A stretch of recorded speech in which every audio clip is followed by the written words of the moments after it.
Truly, God is good, and it's beyond knowledge. It's beyond our, how we feel today. God is, was, is, always will be good. So all of this goodness He has shown us. He has given to us. So yung pagkilala po natin ng Kanya pong mga katangian. So we're very blessed by the music this morning. Thank you, choir. Thank you for the congregation. So salamat sa special music. So puno na yung ating puso ng mga katotohanan. But we still need to go to the Word of God. So tayo po, mga minamahal, tayo po ay tumayo, tayo po ay manalangin. At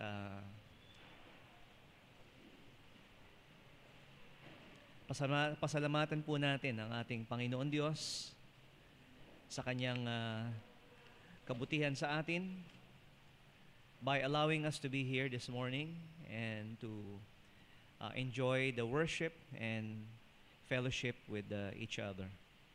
So let's have a silent prayer for a few moments. So tayo po ay manalangin.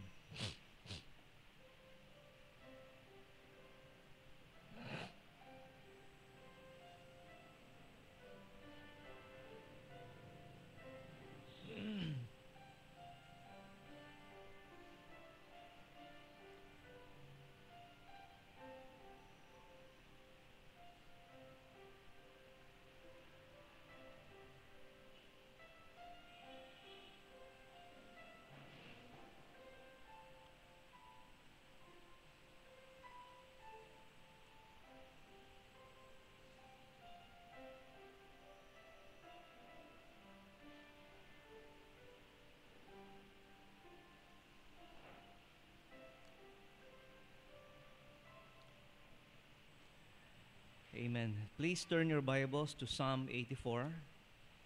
Pakitingnan po natin. Pakibuklatin po natin ang ating mga Biblia. Psalm 84. At basahin po natin ang salitan.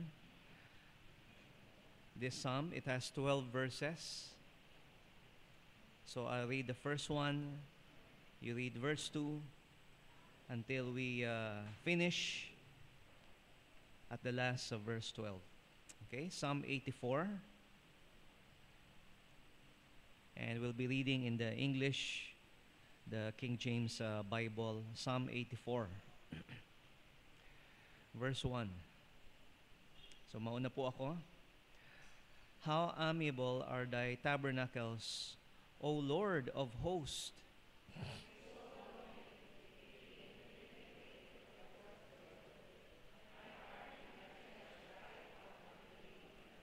Yea, the sparrow hath found an house, and the swallow hath a nest for herself, where she may lay her young, even thine altars, O Lord of hosts, my King and my God.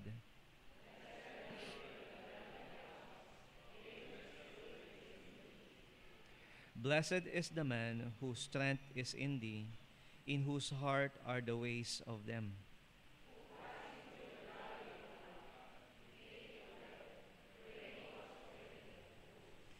They go from strength to strength. Every one of them in Zion appeareth before God.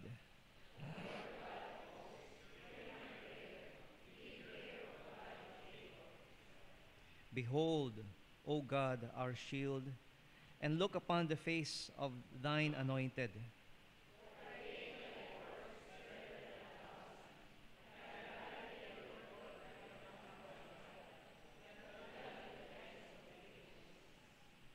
Verse 11, for the Lord God is a sun and shield. The Lord will give grace and glory. No good thing will he withhold from them that walk uprightly.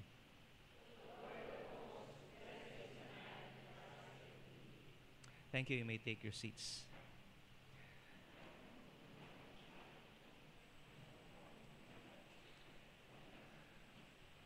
So the writer of this psalm tells us about his experience in going to the tabernacle, to the sanctuary, to the temple in Zion, and where his strength, is renewed. So siya po ay nakakatanggap ng kapahingahan, rest,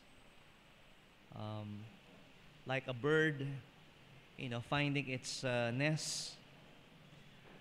And although his life is filled with sadness and sorrow, in verse 6 and 7. So andun po yung kanya po mga luha, like pools, like wells, like the rain. But each time he goes to Zion, his strength is renewed.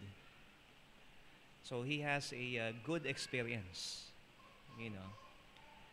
sa kanya pong pakikipagkita sa Diyos, in his tabernacle. So last week, we asked the question. We answered, hopefully, the question, how do we know God is good? So paano natin malalaman? Parang madali lang, parang sa marami sa atin na malaman, but tinignan po natin that ang ibig sabihin po, yung pinakasimple na definition, yung kahulugan ng good, okay, is worthy of approval. So whatever we accept, whatever we approve, that is worthy of accepting and approving, then that is good. Okay, so mabuti po yung bagay na yan. And we said that God alone is good. So ibig sabihin po, siya lang po ang karapat-dapat na tanggapin at kilalanin as worthy of acceptance and approval. He is our standard. All His actions are good because He is good. So hindi lang po siya gumagawa ng mabuti, it is because siya po ay mabuti, lahat ng kanyang ginagawa. All His works, all His ways, His decisions, are good and also for our good. So alam niyo po, that's a matter of knowing. That is something na pwede ho nating maisip, pwede ho nating mabasa, pwede po natin mapag-aralan, and pwede natin sabihin na naharanasan din po natin. But my concern this morning is not just to know, but also yung tanggapin po natin. Yung acceptance, yung acknowledgement. At paano po natin mapapatunayan sa sarili po natin, because God knows our hearts anyway, diba? Paano po natin mapatunayan sa ating sarili na tinatanggap po natin, that we acknowledge, the goodness of God. So how do we prove that? Paano po natin mapapatunayan? So kung tinanggap po natin yung knowledge, so we have to acknowledge. We have to show some proof. Kumbaga po, meron tayong resibo. Ayan, katibayan na ating pong tinatanggap ang kabutihan ng Diyos. It's not enough to say, I know. Okay? At ito po mga bagay na sinasabi ko po sa inyo ay marahil ay alam na po natin. At hindi na kailangan ipaliwanag sa atin kung bakit po ng ating Diyos, ang ating Panginoon ay mabuti. Pero hindi ho sapat na sabihin natin to say that we believe, but we also need to prove to ourselves talagang tunay na tinatanggap po natin that He is good. So God is good. So kahapon po, we were able to attend a pastor's fellowship sa May Kawayan, Bulacan. So some weeks ago, tinawagan po ako ni Pastor Dolphy Luz. Sabi niya, Pastor, can you attend our pastor's fellowship? Pastors and Preachers Fellowship. Sabi ko, Pastor, I would love to, attend your Preachers Fellowship. Okay? So, kailan ba yun? Sabi niya, sa October 11. So, naisip ko, Friday. Naku, napakahirap. Okay? So, weekend. Usually, ang mga Pastors Fellowship ay Lunes or even Tuesday. Okay? Pero sabi ko, yeah, okay. Gusto ko pa rin. Kasi, alam nyo, masyadong busy yung mga pastors and sometimes in 1 year, minsan wala pa nga, walang nag-organize ng fellowship. Sabi ko, yeah, sige. Pupunta ako. Tapos nung sinabi sa akin, Pastor, pwede ka bang mag-speak? So, medyo nabawasan yung excitement ko ngayon, Sana sinabi mo sa akin muna kung pwede ako mag-speak, Kasi baka sabihin ko, hindi, busy ako eh. Pero since sinabi kong pupunta ako, and, he asked me to speak. So, bagamat yung excitement ko, naging, kaba. Sabi ko, sige, okay lang. Pupunta ako. So, I was really looking forward to it. That sabi ko, Pastor, pwede ba akong mag-aya pa ng iba pa? Sige, sabi niya, the more the merrier. So, dalawa lang ngayon na invite ko, Of course, yung friend po natin, si Pastor Manny, and yung bagong ka-fellowship po natin, si Pastor Joseph, the blind preacher. Kasi isip ko na i-request ko na mag-testimony siya para at least kung, hindi man nila magustuhan yung message ko, at least marinig lang nila yung testimony ni Pastor Joseph, mati-challenge na sila, Sabi ko nga, kung nag-iisip kayo na mag-resign, mag-quit, magpaalam muna kayo kay Pastor Joseph bago kayo mag-resign. Kasi siya, bagamat siya ay bulag, naglilingkod pa rin siya sa Panginoon Diyos. And so excited po kami, and I realized na October 11 pala, hindi Biyernes, Sabado. Sabi ko, nako, mas lalong mahirap. So anyway, so we went out early. So sinalubong po namin yung Saturday morning traffic. So dumating kami ng 9:45, which is 45 minutes late, and so natutuwa po kami kasi nakita namin yung ibang mga pastor. Konti lang naman, siguro around 40 yung umattend, and just a few pastor. And understand, because it's Saturday, so talagang struggle talaga yung iba na maka-attend. And nung pagkatapos nga, tapos mag-lunch, talagang iba, okay. Pero kami, stay pa rin kami muna. Kahit napakalayo pa yung, most of them galing ng Pampanga, Bulacan. So, mas malapit. Considering nasa NLEX na po yun. But we stayed around for a while. And kasi birthday din ni Pastor Luz kahapon. So, yun pala. Kaya pala gusto niya kahapon. He was celebrating his 54th birthday no October 11. So, yeah, so we really enjoyed seeing yung mga pastors. Isa po naging kalakasan po sa amin na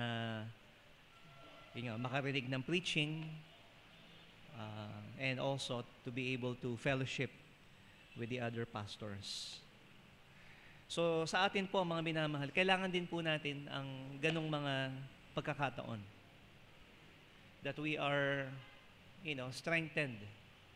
Pag nakikita po natin ang mga kasama po natin, ang mga mananampalataya, na nananatili at nagpapatuloy sa kanilang katapatan sa Panginoon sa kabila ng mga discouragement, and once in a while you hear somebody who has problems, and is depressed. Okay? Pero yun nga po, kami na yung huling umalis nung time na yun. And we need to acknowledge, God's goodness. Not just know, but acknowledge. And the very first way, na pwede po nating i-acknowledge ang Panginoon is His creation. Diba? So if we go to some place na sabihin po natin na is very nice, maganda yung view, maganda yung landscape, diba? Sino ba naman ang hindi makakapagpipigil sa sarili niya to say, God, wow, thank you, for showing this, beauty of Thy creation, to me.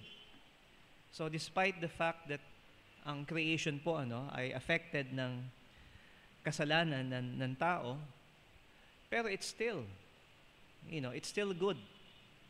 Okay? It's still good.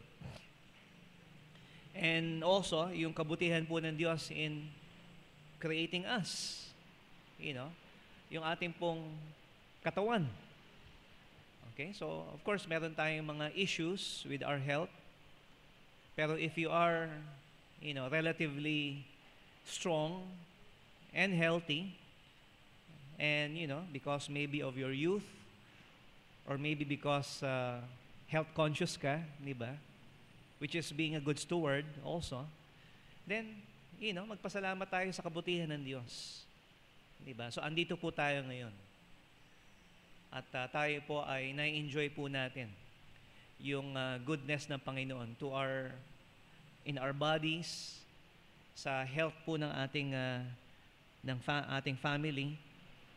And although paminsan-minsan, and maybe even for some time, maaaring magkaroon po tayo ng health problems, still God is good because He takes care of us.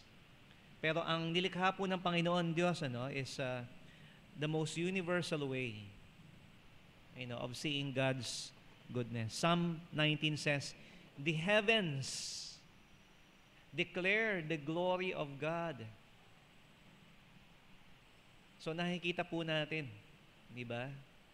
Wow, yung sabi nga nila, ang dahil nag-comment, yung buwan kulay pula. Bagaman di ko man nakita, siguro maganda tingnan yung kulay pula na buwan. Okay? But that is part of God's creation. And God's creation, meron po tayong nakukuhang benefit, not just aesthetic appreciation, but as Paul said dito sa Acts 14, so despite creation is marred by the curse of man's sin, so meron pong sumpa ang lupa dahil po sa atin. Pero ang Diyos po ay mabuti pa rin. Acts 14:17, "Nevertheless, He left not Himself without witness, in that He did good, and gave us rain from heaven, and fruitful seasons, filling our hearts with food and gladness." So ito po ang patotoo ng Diyos, that He did good. So nakikita po natin ang ulan, of course ang araw, mahalaga din, giving us fruitful seasons, filling our hearts with food, and gladness. And we should acknowledge that. Okay? But there's a time for us to do that. Okay? So kung ngayong araw na ito, ngayong oras na ito, you are acknowledging that, I would say po, there's a time na dapat andito tayo. Okay? So hindi po ito yung oras ng pagpapasyal po natin in order to appreciate, God's goodness in His creation. But then you should always do that. Pangalawa po, tingnan po natin, His goodness, we should acknowledge in the Scriptures. Ito po yung special revelation. Yung pagiging mabuti po ng Diyos ay inahayag po sa atin sa pamagitan ng banal na kasulatan. That is the Word of God. And what is the Word of God? What is the Word of the Lord? So ang tawag po dito, in many names, is called the law of the Lord, the commandments of the Lord. And Psalm 19 tells us, the law of the Lord is perfect. The testimony of the Lord is sure. Verse 8, the statutes of the Lord are right. The commandments of the Lord is pure. The fear of the Lord is clean. And the judgments of the Lord are true and righteous all together.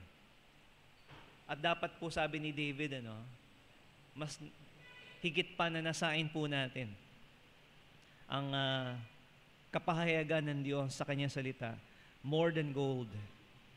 And we should enjoy it, more than we enjoy things like honey, And so makikita po natin, secondly, the acknowledgement of God's goodness in the Scripture. So hindi ho natin dapat iwanan yung salita ng Diyos. Sa pamagitan po ng salita ng Diyos, nakikilala po natin kung sino ba itong Diyos na ito that made all these.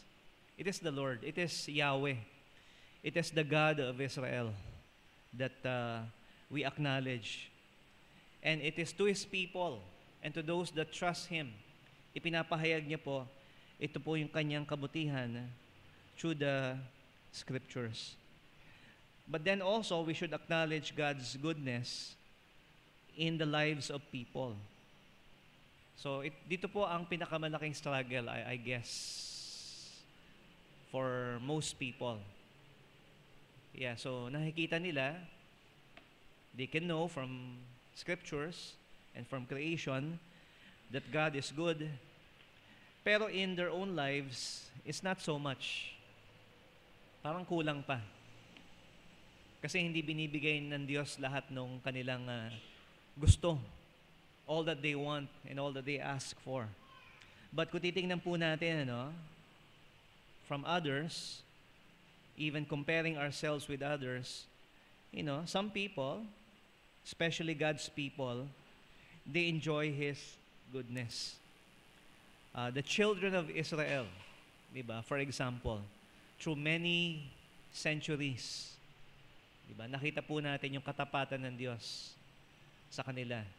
Yung pag-iingat po ng Diyos sa Kanya pong bayan, who is the apple of His eye. Despite the world was against them, it still is. Okay?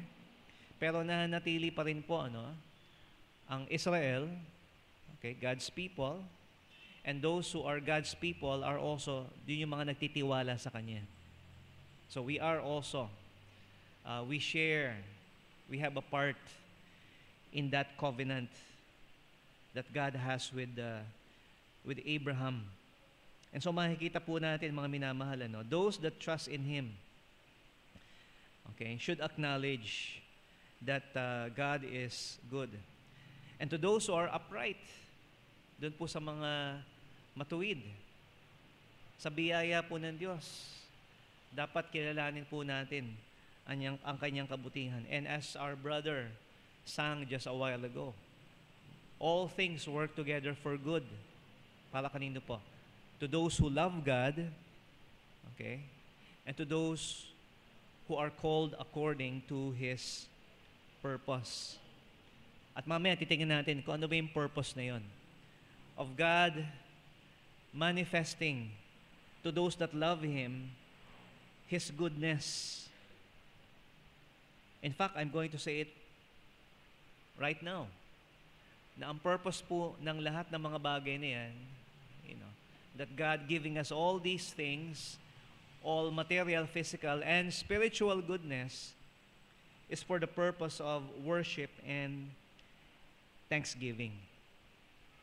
At yun po, mga minamahal, ang hinahanap po natin na acknowledgement. It's not just by our words. It's not by just saying that we know and we believe that God is good, but we must prove to ourselves, okay, sa sarili po natin. Hindi na kailangan patunayan ng Diyos kasi God knows who we are anyway. Pero patunayan po natin sa ating sarili kung tunay ba talaga na tinatanggap po natin ang kabutihan ng Diyos.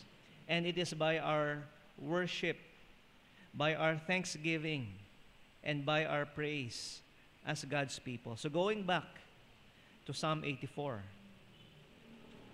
So binasa po natin itong buong Psalm 84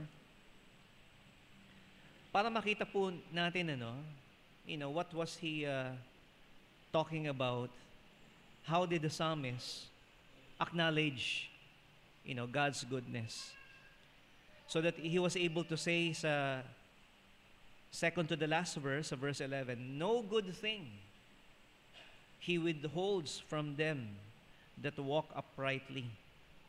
So meron po siya mga bagay na binanggit po rito, and it is very prominent. Okay, so I think very few will disagree with me na ito talaga yung ibig sabihin ng psalm na ito. Yung talagang tinutumbok o pinapatungkulan ng psalm. So the first mention makikita po natin sa verse 1, how amiable, napakainam, pleasant are thy tabernacles, O Lord of hosts. So binanggit niya po rito yung tabernakulo. Okay, so that refers to yung tent, okay? Bago pa nila naitayo yung temple, bago naitayo ni David. So sila po kung saan po pinapalibutan po ng Israel yung tabernacle, which is just a big tent that housed the Ark of the Covenant, and inside that we have the commandment, the rod of Aaron, and a pot of manna. Okay, so which symbolizes the presence of God among His people. Sabi niya po these tabernacles, hanggang umabot po ito na maging temple, ito pong sanctuary, how pleasant it is. Okay? So it's not because it's grand. Okay? So maliban po dun sa Herod's temple in the New Testament, the temple of the Lord is not really very very big. Okay? Ang temple po ang sanctuary was not made for congregation. It's not made for people to meet. So yung temple po, ilan lang po ang nakakapasok po diyan. Pero makikita po natin mga minamahal, sinasabi ni David, it is pleasant.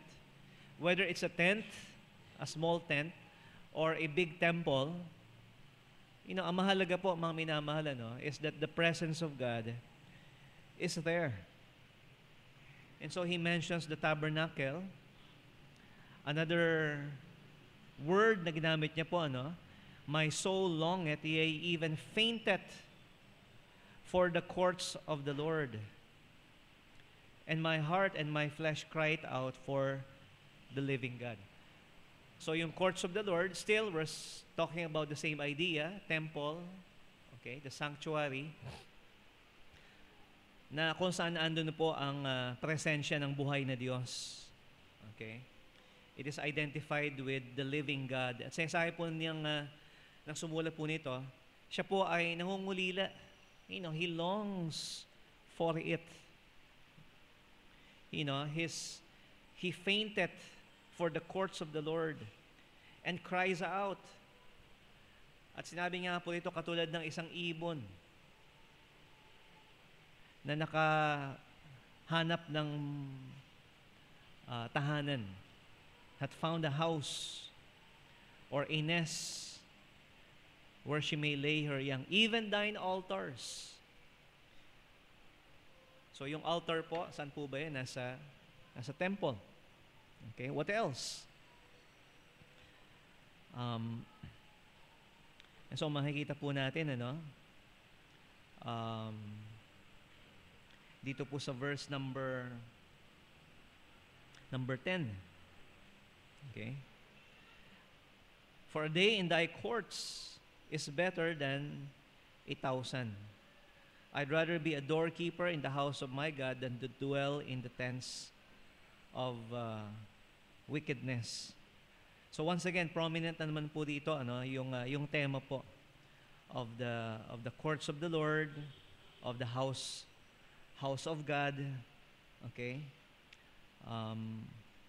It mentioned also here po yung location, which is in Zion, in Jerusalem. And so makikita po natin, mga minamahal, that the psalmist has this great desire, a longing. He looks forward to be with God and His people. At ano po ang purpose po nun? So ano ba yan? Parang sightseeing ba yan? Okay. Ito ba yung parang ginagawa ng mga tao na parang binibisita yung mga churches. Oh, ang gaganda ng mga rito, mga ancient, parang turista ba yung psalmist? No. He was longing to be at the house of God, for the purpose of worshiping God, of giving thanks to the Lord. And going back to us, okay, do we have such longing? So do we have such a desire? And of course, marami po of course, ang church po ay iba sa temple, okay? Pero it has the same purpose, okay? And the church is not just the building. Kasi marami pong church na kakilala ko po, wala naman silang sariling meeting place. Kahapon, nag-meet kami sa isang elementary school. Okay? Calvario Elementary School. Okay? So, doon ho kami nag-meet. Andun po yung church. But, it's the place. Yung isang church naman po sa Pasig, nasa hotel. Okay? So, first class. Okay? So, maginaw. Okay? So, but, it's not the place. Okay? And of course, a few of the independent churches na kilala po natin, nagpipray na magkaroon po ng kailang sariling, meeting place for their ministry. But, wag ko tayong magkamali, mga minamahal. It's not the place or the facility. It's the purpose for that place. At yun nga, sabi po ng psalmist, na sobra-sobra po ang kanyang pagnanasa to be at the house of God, to worship Him and to give thanks. Nasabi niya po, a day in thy courts is better than 1,000. A day in thy courts is better than 1,000. So para sa kanya po, hindi ho ito waste of time. Okay? Diba? So sayang yung oras ko, napakahalaga ng aking oras. Okay? Marami akong gagawin. Okay? Time is gold. Diba? Diba si Bill Gates nga sayang yung, pupulutan niya yung $100, sayang. Napakahalaga ng oras niya. He doesn't have time to do that. Okay?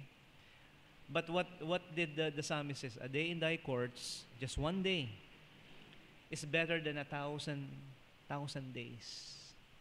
So napaka-precious po yung panahon po natin na binibigay. Kung ito po ay binibigay po natin sa ating pagkilala sa kabutihan ng Diyos. At pansinin niyo po, He doesn't just go. You know, sabi niya po rito, He is also there to serve. Andun din po siya para maglingkod. And that this psalmist is willing to do anything. So marahil ito po ay isang musician. Okay, as you could see from the introduction, musician upon Gitit, psalm for the sons of Korah. So, but despite, maybe that's an important duty, in the temple, pero sabi niya, I'd rather be a doorkeeper, in the house of my God than to dwell in the tents of the wicked. Okay, so sabi niya po rito, compared sa mga, fellowship with the wicked, kung saan man sila nandoon, compared to the house of God, they're just tents. Okay? They're temporary. But the house of God, sinasabi niya po rito, okay lang sa akin. I'd be a doorkeeper. This morning, I was greeted by a number of excited doorkeeper. Some are small, nag-aabot ng program. And there was one bigger, okay? And excited sila, okay? So salamat, okay? Parang tuwan-tuwa sila na, ay salamat, may nagsisimba ngayon. And so they are so excited to see us, okay? And they like to do that. Pero yung doorkeeper po, isipin niyo po ang trabaho ng doorkeeper. Siya ang bubukas, kasi doorkeeper Siya rin yung nagsasara. So para maging doorkeeper ka, ano kaya ang expected sa'yo? Kung ikaw magbubukas, dapat mauna ka. Tama ba yan? Kasi paano makakapasok yung iba kung hindi mo bubuksan? At dapat ikaw yung huling aalis. Kasi ikaw yung magsasara. That's, quite simple po, what is expected of a doorkeeper. So isipin niyo po itong psalmist, gusto niya, una siya. Gusto niya siya yung pinakaunang-unang darating doon at siya yung magbubukas ng sanctuary. And he's also so excited na siya yung pinakahuling, habang may tao pa doon. Habang,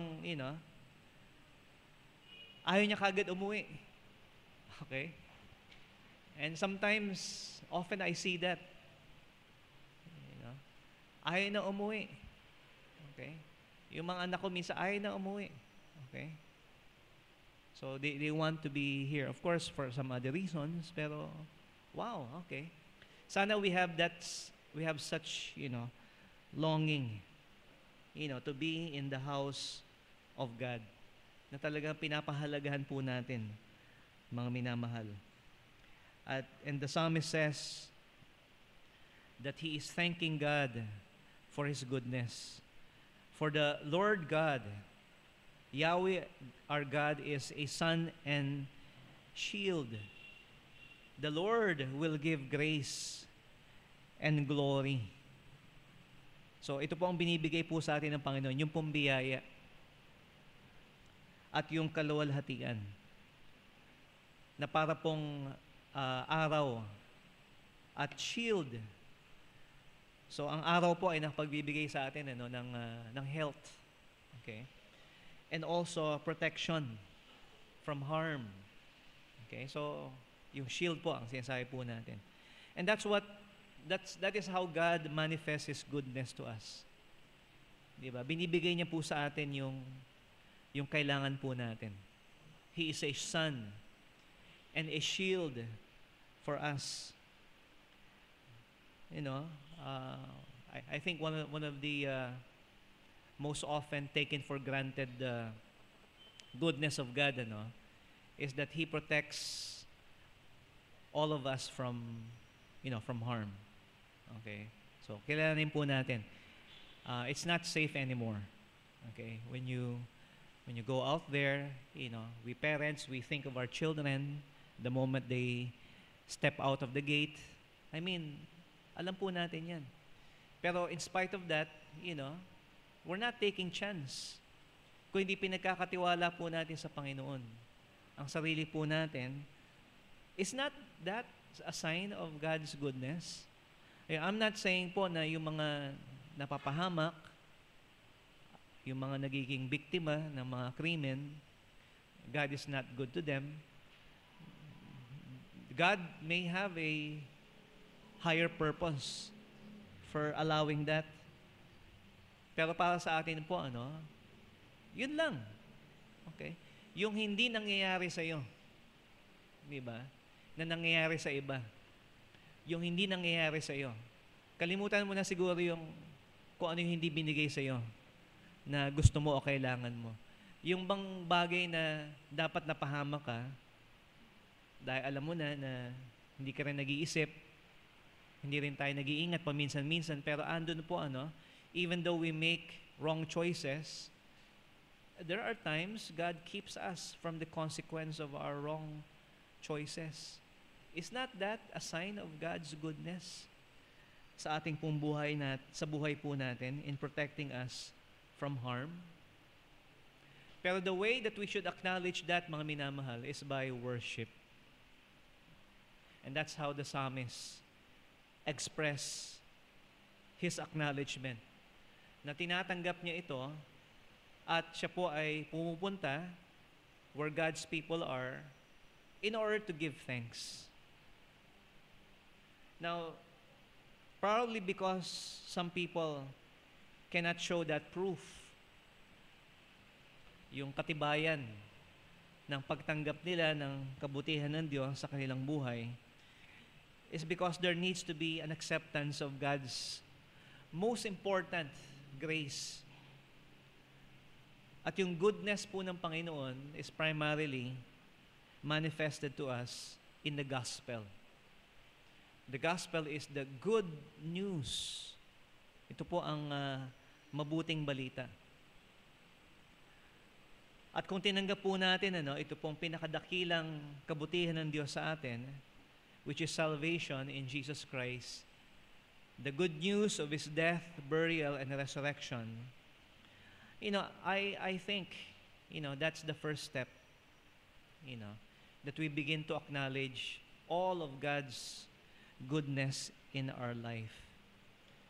Kasi kung atin pong sinasabi na no good thing will He withhold from us, ano po yung basis po nung sinasabi po natin na walang anumang bagay na mabuti na ipagkakait po sa atin ang Diyos?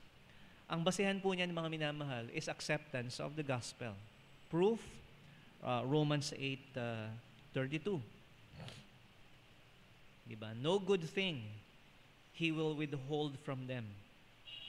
And ang katibayan po niyan na tinatanggap po natin na walang anumang mabuting bagay na Kanya ipagkakait po sa atin is that when we realize kung ano na ho ba ang ginawa po sa atin ng Panginoon Diyos.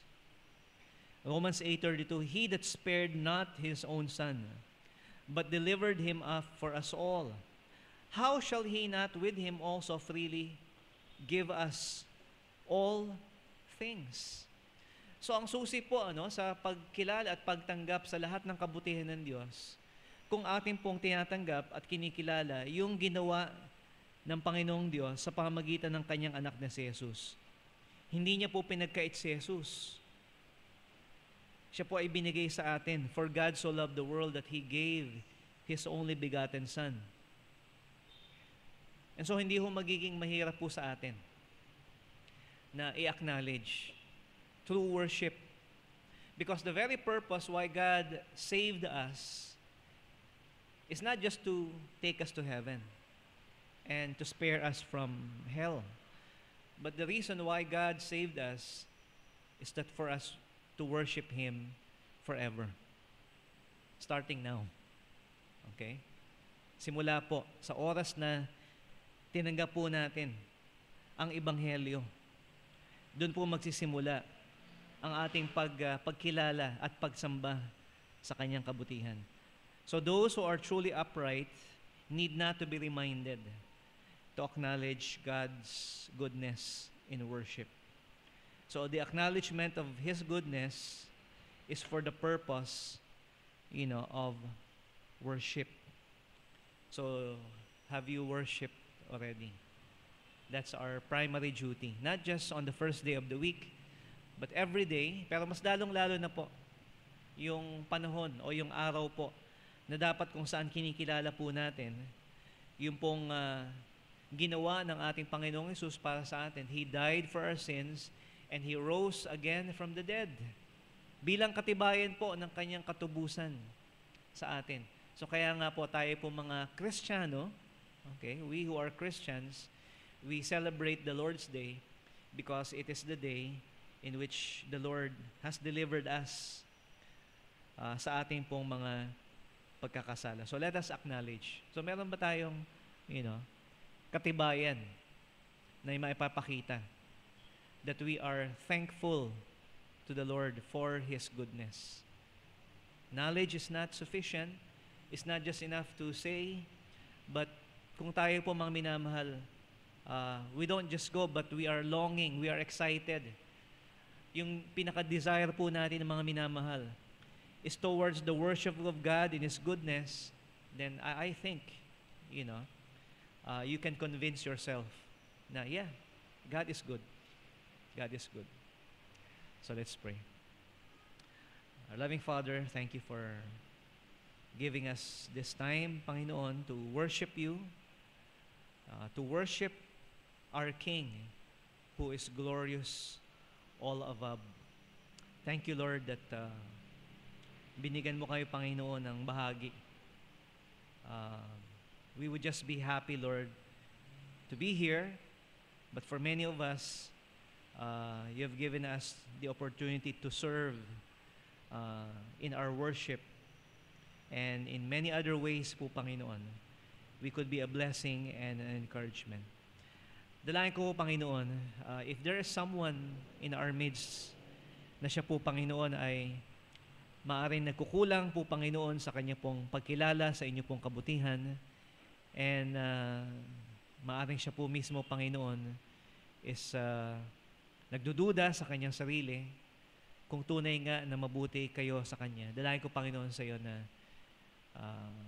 ipahayag mo, Panginoon, sa kanya through the gospel of Jesus Christ, Lord, how good you are in dying for His sins. Tulungan mo po kayo, Panginoon, na hindi po mabawasan, kundi madagdagan po, Panginoon, aming devotion, aming pagnanasa, our longing for the worship of God's goodness, in your house, in your tabernacle. This we pray in Jesus' name. Amen.